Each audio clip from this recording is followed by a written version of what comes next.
오늘 우리에게 주시는 하나님의 말씀은 욥기 38장 26절로 30절까지의 말씀입니다. 이 앞에 PPT가 뜰 텐데요. 욥기 38장 26절로 30절까지의 말씀인데 한 절씩 교독하고 마지막 절은 같이 보도록 하겠습니다. 누가 사람 없는 땅에 사람 없는 광야에 비를 내리며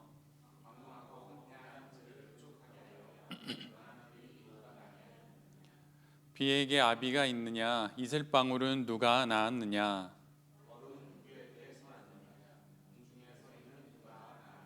함께 봅니다. 물은 돌같이 굳어지고 깊은 바다의 수면은 얼어붙느니라. 아멘.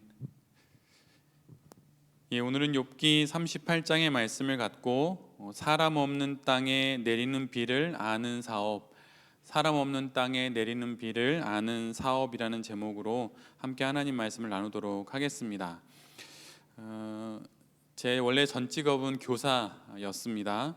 일반 학교의 중고등학교에서 아이들을 가르쳤고 또 대안학교를 세워서 대안학교에서 아이들도 가르쳤는데 그 수업이 없는 시간에 가끔 이렇게 학교 주변을 이렇게 돌아다닐 때가 있어요. 그래서 아이들이 수업을 잘 듣고 있는지 또 어떤지 궁금해서 이렇게 학교를 돌아다녀 볼 때가 좀 많은 교사였는데, 그러다 보면 아이들이 꼭 이 시간에는 거의 다 자는 것 같더라고요. 항상 그때 가보면 그 시간엔 다 자고 있어요. 근데 무슨 시간이었냐면 수학 시간이었습니다. 학생들에게 물어보면 대부분 제일 어려워하는 과목이 수학이지요. 그래서 수포자라고 하는 말이 나올 정도로 학생들이 수학 때문에 정말 많은 스트레스를 받고 있음을 보게 되고, 또 학교 현장에서 수학 선생님 앞에서 열심히 강의를 하시는데 아이들이 이렇게 엎어져서 자고 있는 것들을 많이 볼 때가 있었어요. 얼마나 수학이 어려우면 수포자라는 말은 있어도 뭐 쉽게 영포자나 국포자 이런 얘기는 잘 못 들어보게 되지요. 그 정도로 학생들에게 수학 공부는 정말 어렵고 힘들고 정말 그런 과목입니다. 그리고 일반적으로 사람들에게는 또 숫자와 또 규칙에 대해서 생각할 때마다 따분함이 있어요.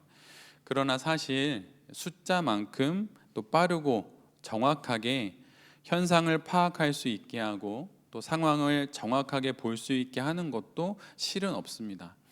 여러분들이 하고 계신 사업이 정말 잘 되고 있는지 안 되고 있는지 알 수 있는 건 숫자로 나타나요. 내가 가지고 있는 통장의 잔고에 숫자가 많이 찍혀 있으면 사업이 잘 되고 있는 거라고 확인을 어느 정도는 할 수 있죠. 반면에 통장을 열어봤더니 마이너스다, 그러면 사업이 잘 안 되고 있는 것이라고 쉽게 판단할 수가 있지요.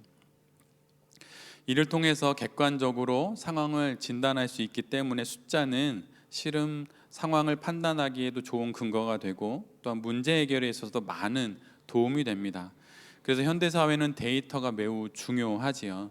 그래서 요즘 시대는 많은 데이터를 가지고 있는 것이 새로운 일을 위한 기회가 되기도 합니다. 그래서 플랫폼을 만들어서 소비자들의 많은 트래픽을 확인하고 어느 것을 많이 검색하는지를 확인해서 그거를 세상에 상품으로 내놓으면 잘 팔릴 확률이 높은 것이죠.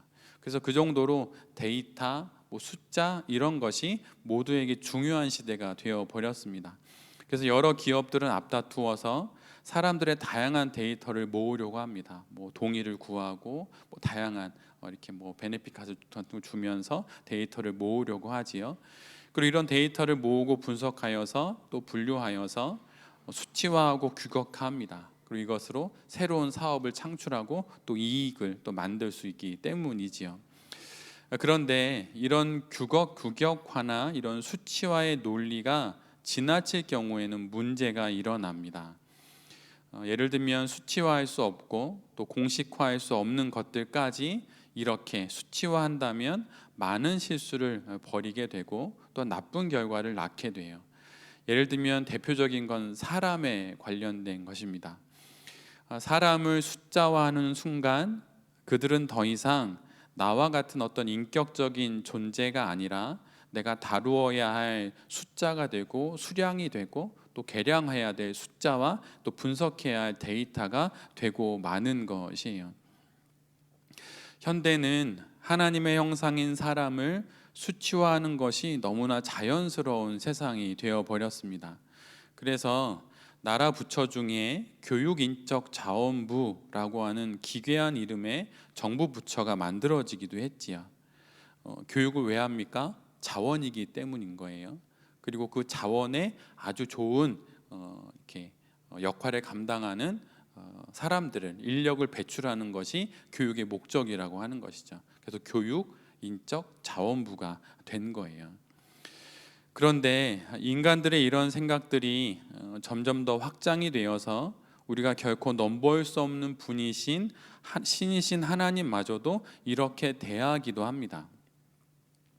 살아계신 인격적인, 아니 인격 그 이상이신 하나님을 마치 어떤 고정된 원리나 어떤 고정된 규칙이나 법칙처럼 그렇게 대한다고 하는 거예요. 뭐 영어로 말하자면 어떤 something으로 생각을 하는 거죠. 뭐 어떤 그런 것, 뭐 이렇게 생각을 하는 것입니다.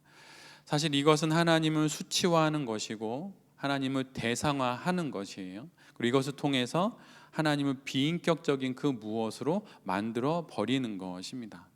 이것이 바로 출애굽 여정에서 이스라엘 백성들이 보이지 않는 인격적인 그 하나님을 보이는 어떤 대상으로 만든 금송아지가 바로 그런 일이었지요. 그리고 또한 하나님의 생각과 그분의 뜻, 또 그분이 일하는 방식과 어떤 섭리와 계획을 공식화하기도 합니다. 그래서 이것을 인풋으로 집어넣으면 하나님이 이것을 아웃풋으로 내게 주셔야 한다, 이런 공식으로 하나님의 뜻과 생각과 그분의 일하시는 방식과 섭리를 그렇게 만들어 버리는 거예요. 그런데 이것은 참으로 어리석은 것입니다. 누군가가 만약에 나를 어떤 숫자의 조합인 데이터로, 또 인격적인 내가 어떤 나의 행동들을 어떤 공식으로 어떻게 정리해서 그것으로 그게 바로 너야 라고 말한다면 여러분 그것을 받아들일 수 있겠습니까? 그럴 수 없지요. 어느 한순간에 그 상황에 나로부터 드러난 나의 여러 면 중에 한 일면일 뿐일 수도 있고, 아니면 그 특별한 상황에 위급해서 내가 그렇게 행동할 수도 있는 것이죠. 근데 그런 것을 보고 공식화해서 너는 A이기 때문에 너는 B라는 결론을 내는 그런 사람이야 라고 마치 이렇게 어떤 법칙처럼 만들어 버린다면 그것은 나에 대한 큰 오해를 불러일으키는 것일 겁니다. 그런데 이처럼 우리 역시 살아계신 하나님을 그렇게 데이터처럼, 어떤 법칙과 규칙처럼, 어떤 논리처럼 그렇게 이해하는 실수를 벌일 수가 있다는 거예요. 신약에 보면 예수님이 나는 의인을 부르러 온 것이 아니다 라고 말씀을 하십니다. 근데 그 말씀 속에 그 의인들이 누구입니까? 그들은 율법과 교리에 아주 해박했던 사람들이에요. 즉 지식인입니다. 지적인 사람들이에요. 이들은 무엇이든 신에 대해서 다 설명할 수 있는 사람들이었습니다. 그리고 그들은 하나님도 자신들의 그 교리와 자신들이 알고 있는 그 신학의 무대 위에서 계셔야만 하는 그런 하나님이어야 한다고 그들은 말을 했어요. 그러다가 자신들의 교리와 신조가 무너지는 경우를 만나게 되지요. 그럴 때 지식으로 설명할 수 없는 상황과 사건, 또 고난과 사태를 만났을 때 그들은 비로소 자신들이 가지고 있는 교리와 신조가 아니라 하나님의 실체를 비로소 자신들의 교리 밖에서 하나님을 만나게 되는 것이에요. 이것이 바로 복음서에 나오는 율법학자들과 바리새인들이 예수님을 만났을 때의 경험이에요. 성경에 보면 이런 말이 있습니다. 나사렛에서는 선한 것이 나올 수 없다. 이 말은 사람들의 교리와 신조에 따르면, 그들의 법칙에 따르면 나사렛에서는 구원자가 나올 수 없다는 거예요. 그거는 규칙 위반이고 법칙을 벗어난 것이라고 하는 것이죠. 나오면 안 된다는 것입니다. 그런데 예수님은 이 교리와 신조 밖에서 이 땅에 오셨고, 하나님이 바리새인들과 의인들의 그 논리와 교리 밖에 하나님이 여전히 그분의 섭리를, 그분의 계획을 행하고 있음을 예수님을 통해서 보여주신 것이죠. 그 어떤 교리와 신조 또한 설명과 안내도 결코 실체를 다 드러낼 수는 없습니다. 우리가 신앙적인 교리를 갖는 것도 그 교리에 하나님을 가두려는 것이 목적이 아니에요. 그 교리를 발판으로 삼아서 더 높고 더 깊고 더 넓은 하나님을 만나기 위함입니다. 그런데 이렇게 발판으로 삼아야 할 그런 교리들을 하나님의 무대라고 제시해 놓고 그 무대 위에서 벗어나는 그런 경우는 없어야 한다고 하나님께 우리가 말하는 것이죠. 그런데 사람들은 마치 숫자의 마법에 걸린 듯 그렇게 하나님을 교리화하려다가 결국 자신들이 그 교리에 반대로 갇히게 되는 경우들을 맞게 되는 것이에요. 그 어떤 교리와 지식도 거울을 보는 것과 같이 그저 희미할 뿐입니다. 우리가 알고 있는 하나님에 대한 그 어떤 설명도, 그 어떤 인간의 그 어떤 이해도 하나님을 정확하게 100% 보여줄 수 없어요. 하나님에 대한 완벽한 설명이 이 땅에 있지는 않습니다. 좀 더 나은 설명은 있을 수 있지만 하나님에 대한 100% 완전히 똑같은 데칼코마니와 같은 그런 하나님에 대한 완벽한 설명은 인간이 할 수 없다는 거예요. 그래서 사도 바울도 아직은 거울로 보는 것 같이 희미하다고 그가 말했던 것입니다. 그러기에 온전히 실체를 만나야 비로소 교리와 신조의 한계가 드러나게 되고 실체는 늘 언제나 이런 일을 우리 가운데 일으키게 되는 것이지요. 사업은 어쩌면 특별히 기독사업가의 사업은 수치와 계산, 계획과 규격을 넘어서는 그 지점을 볼 수 있는 눈이 있어야 비로소 제대로 할 수 있는 것일지도 모릅니다. 만약에 정말 여러분이 하고 싶은 어떤 그 일이 이 땅에서 그 일을 잘 이루고 있는 어떤 사람의 그 사람의 사업을 따라가거나 그 사업을 넘어서는 것에 있다면 어쩌면 여러분의 사업은 기독 사업이 아닐 수 있어요. 우리보다 더 열심히 시간을 아껴서, 거의 구도자에 가까운 모습으로 사업하는 이들도 많이 있습니다. 신앙이 없음에도 불구하고 말이죠. 그럼 그들과 우리의 차이점이 무엇입니까? 그것을 하나님이 우리에게 물으실 거예요. 너의 사업과 저 세상의 모든 것을 절제하며 구도자처럼 사업에 몰두하는 저 사람의 사업의 차이점이 무엇이냐고 물을 것입니다. 그럴 때 우리에게 대답할 그 대답이 있어야 하는 거예요.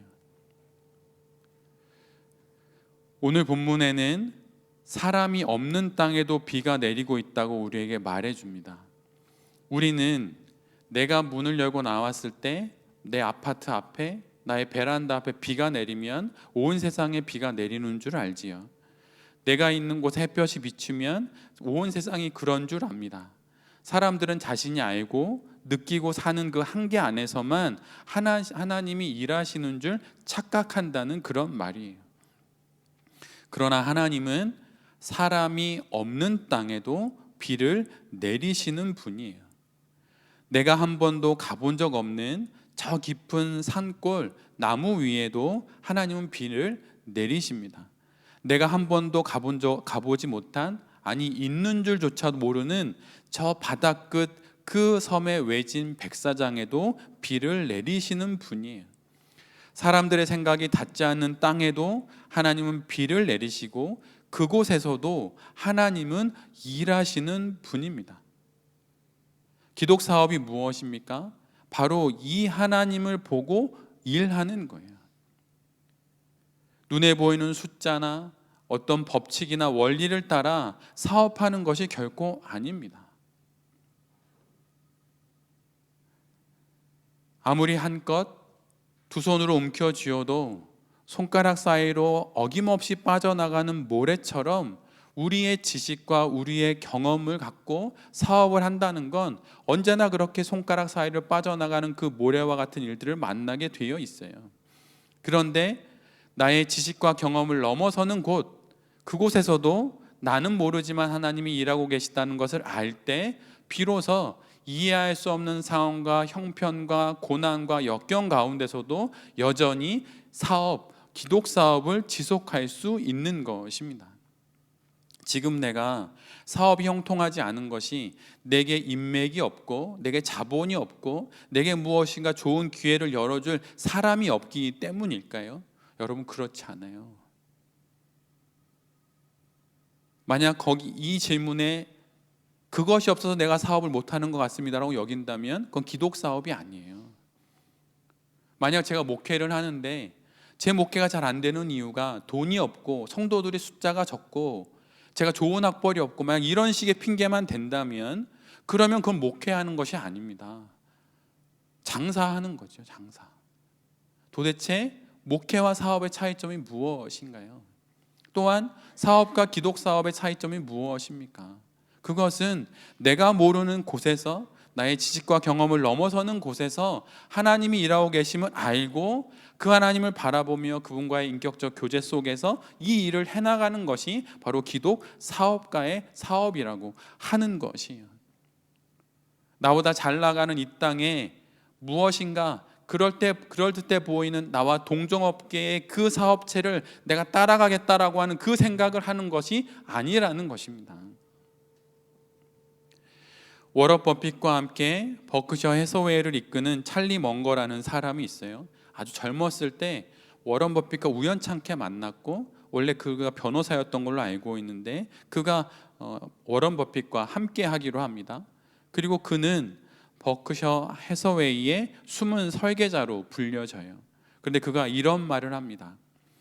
무리를 뒤따르는 것은 평균치로 돌아가는 것밖에 되지 못한다. 이미 정해진 공식과 규칙, 수치화된 데이터만을 보고 하는 것은 앞선 사람이 남긴 흙먼지를 뒤집어 쓰는 것과 같은 사업입니다. 이미 나보다 덩치도 크고 자본과 인력도 많고 실적과 노하우도 많은 이들과 같은 방식으로 사업을 한다는 것은 어쩌면 밑빠진 독에 물 붓기일 수도 있는 거예요. 더 많은 데이터와 더 많은 수치를 모으면 무엇인가 되겠지라고 하는 생각보다 어쩌면 그것과는 전혀 다른 판에서 사업을 하는 것이 필요한 시기가 바로 지금 우리 모두의 시간일 수 있어요. 신앙을 한다는 것은 앞선 이들이 도달한 그 깃발이 땅에 들이우는 그 그림자를 나의 깃발로 잡으려고 하는 것이 결코 아닙니다. 말 그대로 그림자, 허상이라고 하는 거예요. 신앙을 한다는 것은 앞서 달리는 이들의 그늘을 내가 머물러야 할 곳으로 삼는 것도 결코 아닙니다. 신앙이란 나만이 살 수 있고 나만이 살아야 하는 나의 인생을 하나님 그분과 함께 살아가는 것이에요. 그래서 모두 다르게 인생을 살아가는 것입니다. 그래서 신앙을 하면 할수록 자기다워지고 자기만의 신앙을 갖고 또한 그 신앙을 갖고 사업을 하면 나만의 독특한 사업이 되어 가는 거예요. 신앙은 결코 똑같은 유니폼을 입는 사람을 만들어내는 것이 아닙니다. 그런데 이런 신앙 공동체가 있지요. 바로 이단입니다. 이단은 옷을 맞춰 입어야 해요. 벗어나면 안 돼요. 규격이 있고 법칙이 있어요. 근데 참된 신앙은 그렇지 않아요. 신앙이란 규격화할 수 없는 하나님, 수치화할 수 없는 인격적인 하나님을 만나는 것이기 때문이에요. 그래서 모두 다 다양하게 하나님을 신앙하게 되는 것입니다. 그리고 그 신앙으로 모두 다르게 인생을 살아가고 모두 다르게 사업을 하는 것이에요. 이렇게 수치화할 수 없는, 규칙화할 수 없는 인격적인 하나님과 내가 함께 하는 것이 바로 사업입니다. 사업을 하면서 혹시 지금 내가 무엇을 뒤쫓고 있는지 잘 돌아봐야 할 것이에요. 가끔 목사님들을 볼 때 이런 것을 느낄 때가 있어요. 어떤 대형 교회의 목사님의 밑에서 부목사로 되면 그 교회를 떠났는데 그 부목사님이 개척한 교회나 분립한 교회를 가보면 먼저 있던 교회의 그 담임 목사의 모습이 그대로 보여요. 설교하는 모양새, 억양, 말투, 옷, 분위기 그냥 성공했던 그 사람을 벤치마킹해서 그걸로 자기를 하는 것입니다. 여러분, 내 신앙은 그렇게 하는 게 아니에요.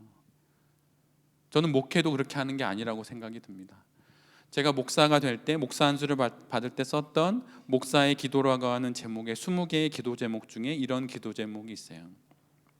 하나님, 제가 목회자로 삶을 살아갈 때 이 땅에 누군가를 흉내내거나 그를 모방하려 하지 않고 하나님 안에 있는 안신권이라고 하는 목회자, 그 목회자가 되기 위해서 노력하고 애쓸 수 있도록 은혜 주십시오. 이런 기도가 있습니다. 사업도 마찬가지예요. 누군가를 그저 이렇게 따라가고 그 사업체와 같은 이 사업이 기도 가운데 이루어지기를 바라는 것, 그것이 기독 사업이 아니에요. 여러분, 정말 무엇을 원하십니까? 무엇을 바라십니까? 하나님 앞에서 기도하십시오.